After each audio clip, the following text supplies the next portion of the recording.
श्री श्री राधा माधव की जय। श्रीमद् भगवद गीता की जय।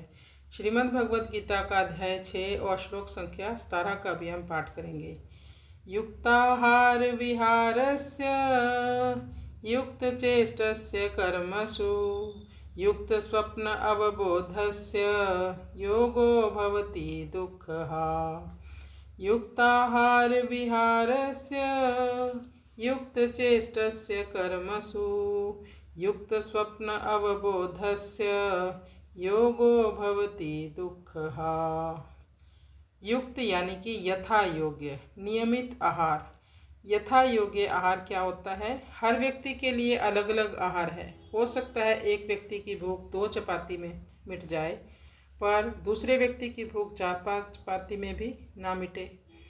कोई व्यक्ति कम खाकर भी स्वस्थ रह सकता है, लेकिन किसी किसी को भूख बहुत ज़्यादा लगती है, उसके पेट में जो अग्नि है वो ज़्यादा प्रज्वलित होती है।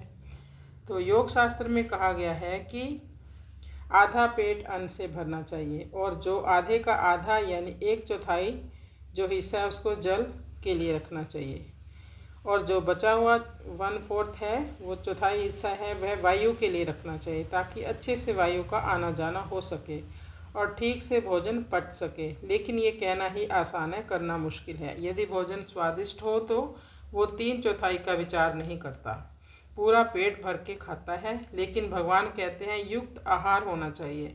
विहार से यानी भ्रमण करना, व्यक्ति को बिना ही मतलब से यहाँ वहाँ नहीं घूमना चाहिए।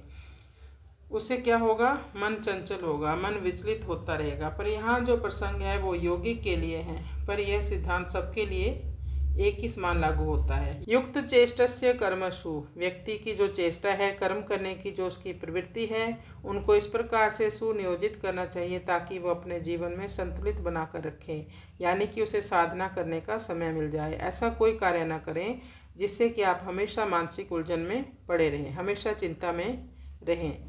तो ऐसा व्यक्ति कैसे योग जप ध्यान कर पाएगा? तो कर्म का चुनाव भी आप सोच समझ कर ही करें।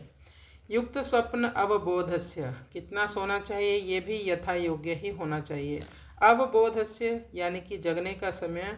तो भगवान ने इस श्लोक में 5 बातें बताई कि जो व्यक्ति अपने आहार विहार, अपने कर्तव्यों के प्रति, अपने सोने के प्रति और जगने के प्रति युक्त यानी कि नियमित रहता है, वो व्यक्ति योगो भवति दुःखा, योग की स्थिति पाकर समस्त प्रकार के जो सांसारिक दुख हैं उनका वह नाश कर देता है, या उसके जीवन के जो समस्त प्रकार के क्लेश हैं वो समाप्त हो जाते हैं, यानी उनकी हत्या हो जाती है। हाँ कहते हैं हत्या को, समस्त प्रकार के विकार की हत्या हो जाती है। लेकिन व्यक्ति अपने मन के और अपनी इंद्रियों के प्रति अधीन है। यद्यपि ये सारे सिद्धांत साधु गुरु वैष्णव कई बार बताते हैं, लेकिन व्यक्ति इनका पालन नहीं करते।